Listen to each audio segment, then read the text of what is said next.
आकाशवाणी से प्रस्तुत हैं प्रादेशिक समाचार।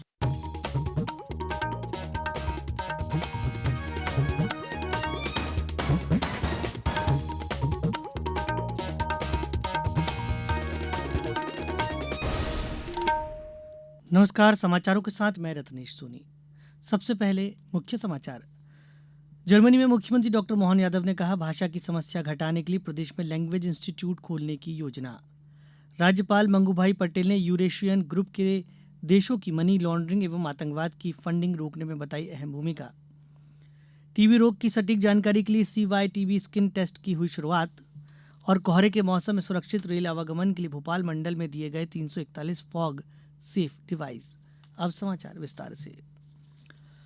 जर्मनी और मध्य प्रदेश मिलकर रोजगार के लिए नए आयाम स्थापित करेंगे। मुख्यमंत्री डॉक्टर मोहन यादव ने आज जर्मनी के म्यूनिख में स्थित राज्य चांसलरी में बवेरियन राज्य सरकार के राजनीतिक नेतृत्व से संवाद किया। उन्होंने कहा कि जर्मनी में अनेक अवसर हैं, लेकिन भाषा एक बड़ी चुनौती है। भाषा की चुनौती को दूर करने के लिए हम मध्य प्रदेश में लैंग्वेज इंस्टीट्यूट खोलने की योजना बना रहे हैं, ताकि रोजगार के अवसरों के लिए भाषा की बाधाएं दूर की जा सकें। केंद्रीय वाणिज्य एवं उद्योग मंत्री पीयूष गोयल ने बताया कि लोगों से चर्चा करके सुझाव लेकर केंद्र और राज्य सरकारों की सहमति प्राप्त करके सरकार एक और जन विश्वास विधेयक ला रही है। उन्होंने मीडिया से चर्चा करते हुए कहा कि इस पर तेजी से काम हो रहा है। पिछले वर्ष जन विश्वास अधिनियम के तहत देश में लगभग 42 जो केंद्र के कानून थे, जो 19 मंत्रालयों के अलग अलग मंत्रालयों के अंतर्गत आते थे, उसके 183 प्रावधानों में से जेल की सजा को निकालकर भारत के उद्योग जगत और भारत के सामान्य नागरिक को एक राहत दी थी। इंदौर में 41वीं यूरेशियन ग्रुप EAG प्लेनरी देशों की बैठक के उद्घाटन सत्र को संबोधित करते हुए राज्यपाल मंगूभाई पटेल ने कहा कि यूरेशियन ग्रुप के देशों की बैठक मनी लॉन्ड्रिंग एवं आतंकवाद की फंडिंग रोकने में मील का पत्थर सिद्ध होगी। सभी बड़े देशों को एकजुट होकर मनी लॉन्ड्रिंग और टेरर फंडिंग को रोकने के लिए एकजुट होकर बड़ा कदम उठाने की आवश्यकता है। कार्यक्रम को संबोधित करते हुए केंद्रीय वित्त राज्य मंत्री पंकज चौधरी ने कहा, भारत सरकार टेरर फंडिंग के खिलाफ पूरी मजबूती के साथ कार्य कर रही है। वहीं EAG ग्रुप के अध्यक्ष यूरी चिकानचिन ने कहा कि EAG ग्रुपों में भारत के प्रयास सार्थक, प्रभावी और प्रशंसनीय है। केंद्रीय वित्त सचिव संजय मल्होत्रा ने आतंकवाद को वित्त पोषण, मनी लॉन्ड्रिंग, रोकथाम, पारदर्शी अर्थव्यवस्था के लिए उठाए गए कदमों के संबंध में विस्तृत जानकारी दी। सरकार ने आज लोकसभा में बताया कि रेलवे ने तेज गति से चलने वाली रेलगाड़ियों की डिजाइनिंग और निर्माण का काम शुरू कर दिया है। रेल मंत्री अश्विनी वैष्णव ने बताया कि इंटीग्रल कोच फैक्ट्री एक अन्य सरकारी उपक्रम BEML के सहयोग से इस रेलगाड़ी की डिजाइनिंग और निर्माण कर रही है, जिसकी अधिकतम गति 280 किलोमीटर प्रति घंटा होगी। इसकी निर्माण लागत लगभग 28 करोड़ रुपए प्रति रेलगाड़ी होगी। समाचारों में फिलहाल वक्त एक छोटे से विराम का। ये समाचार आप आकाशवाणी मध्य प्रदेश से सुन रहे हैं। हमारे समाचारों को अब आप कभी भी और कहीं भी अपनी सुविधा के अनुसार सुन सकते हैं। ये समाचार बुलेटिन YouTube, X प्लेटफॉर्म और Facebook पर AIR न्यूज भोपाल पेज पर सुने जा सकते हैं। इसके अलावा आप हमारी वेबसाइट newsonair.gov.in पर अथवा न्यूज ऑन AIR ऐप पर भी समाचार सुन सकते हैं।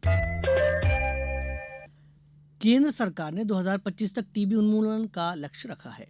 राष्ट्रीय क्षय उन्मूलन कार्यक्रम के तहत टीबी मरीज के साथ रह रहे परिजनों और अन्य हाई रिस्क ग्रुप के लिए CY-TB स्किन टेस्ट की शुरुआत की गई है। भोपाल में मुख्य चिकित्सा एवं स्वास्थ्य अधिकारी डॉक्टर प्रभाकर तिवारी ने बताया कि इस टेस्ट से टीबी इन्फेक्शन की सटीक जानकारी मिलती है। हम लगातार टीबी या क्षय रोग को एलिमिनेट करने की कोशिश कर रहे हैं और सरकार द्वारा 2025 तक इसके एलिमिनेशन का लक्ष्य रखा गया है।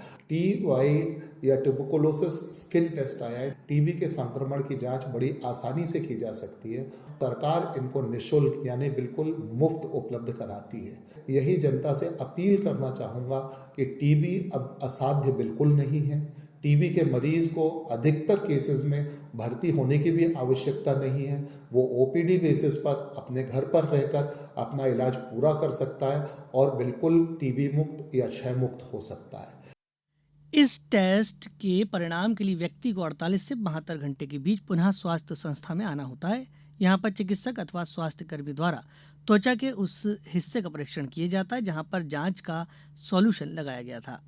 टेस्ट रिपोर्ट पॉजिटिव आने पर ट्यूबरक्लोसिस प्रिवेंटिव ट्रीटमेंट दिया जाता है। इस इलाज से भविष्य में टीबी होने की संभावना खत्म हो जाती है। कोहरे के मौसम में रेल संचालन के लिए भोपाल मंडल में विशेष अभियान चलाया जा रहा है, जिसके अंतर्गत रेल संचालन से जुड़े कर्मचारियों को विशेष निर्देश के साथ साथ बाधा रहित ट्रेन संचालन में उपयोगी उपकरणों का उपयोग किया जा रहा है। सर्दियों के मौसम में कोहरे के दौरान भोपाल मंडल में लोको पायलटों को लोको में उपयोग हेतु 341 फॉग सेफ डिवाइस दिए गए हैं। फॉग सेफ डिवाइस एक जीपीएस आधारित उपकरण है और लोको पायलटों की मदद के लिए डिजाइन किया गया है। ये उपकरण सिग्नल की सटीक जानकारी प्रदान करता है, जिससे ट्रेनों का संचालन सुरक्षित और निर्बाध रूप से हो सके। यात्री सुरक्षा की दिशा में एक और कदम उठाते हुए भारतीय रेलवे ने आज पूरे देश में संरक्षा मोबाइल एप्लीकेशन लॉन्च किया है। रेलवे बोर्ड के सदस्य परिचालन और व्यवसाय विकास रविंदर गोयल ने नई दिल्ली में यह एप्लीकेशन लॉन्च किया। प्रदेश में उद्यानिकी के विकास के लिए नवाचार और तकनीकी सुधार किए जा रहे हैं। इसके फलस्वरूप राज्य में उद्यानिकी का रकबा बढ़कर लगभग 27 लाख हेक्टेयर हो गया है। अब ई नर्सरी पोर्टल से उत्तम गुणवत्ता के पौधे लगाने के लिए अच्छे और स्वस्थ पौधे के लिए अब नर्सरी के चक्कर लगाने की आवश्यकता नहीं है।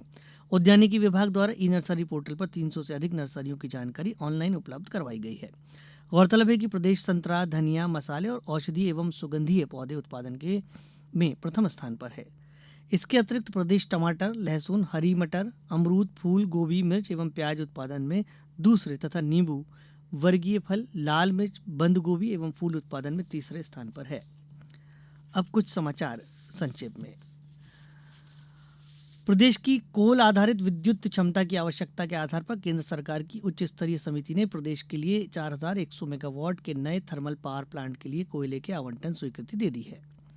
उज्जैन में महाकाल के दर्शन के लिए बड़ी संख्या में अति विशिष्ट व्यक्तियों का आना जाना लगा रहता है। कलेक्टर एवं श्री महाकालेश्वर मंदिर प्रबंध समिति के अध्यक्ष नीरज कुमार सिंह के आदेश अनुसार श्री महाकालेश्वर मंदिर प्रबंध समिति ने इसके लिए 4 सदस्यीय स्पेशल प्रोटोकॉल सेल गठित की है। जबलपुर में 70 वर्ष से अधिक आयु के बुजुर्गों के आयुष्मान कार्ड बनाए जाने का कार्य चल रहा है। अभी तक 15,000 बुजुर्गों के आयुष्मान कार्ड बने हैं। खरगोन जिले में किसानों से समर्थन मूल्य पर 25 अक्टूबर से सोयाबीन की खरीदी की जा रही है। अब तक 811 किसानों से 1548 मैट्रिक टन सोयाबीन की खरीदी की जा चुकी है।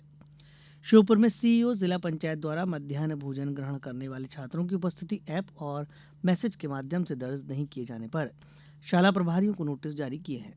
कटनी में जबलपुर लोकायुक्त की टीम ने खडोला पंचायत कार्यालय में ग्राम पंचायत के सचिव को 10,000 रुपए की रिश्वत लेते गिरफ्तार किया है। सीहोर जिले में 4 दिसंबर को जिला चिकित्सालय ट्रॉमा सेंटर में रोगी कल्याण समिति की कार्यकारिणी की बैठक आयोजित की जाएगी। देवास जिले में केंद्रीय ग्रामीण विकास विभाग द्वारा शुरू किए गए जेंडर आधारित हिंसा के विरुद्ध राष्ट्रीय अभियान नई चेतना 2.0 के तहत आज जिला पंचायत परिसर में लोक अधिकार केंद्र का शुभारंभ किया गया। गुना जिले में नगर पालिका परिषद के वार्ड नंबर 10 में पार्षद पद के लिए हनफ लड़ने वाले 4 अभ्यर्थियों को आज चुनाव चिन्ह आवंटित किए गए हैं। नर्मदापुरम में जेंडर आधारित हिंसा की रोकथाम के लिए हम होंगे कामयाब पखवाड़ा के अंतर्गत शासकीय गृह विज्ञान कन्या स्नातकोत्तर महाविद्यालय में बाल विवाह निषेध कानून के प्रति जागरूकता और बाल विवाह मुक्त भारत की प्रतिज्ञा के लिए कार्यक्रम का आयोजन किया गया। अंत में मुख्य समाचार एक बार फिर।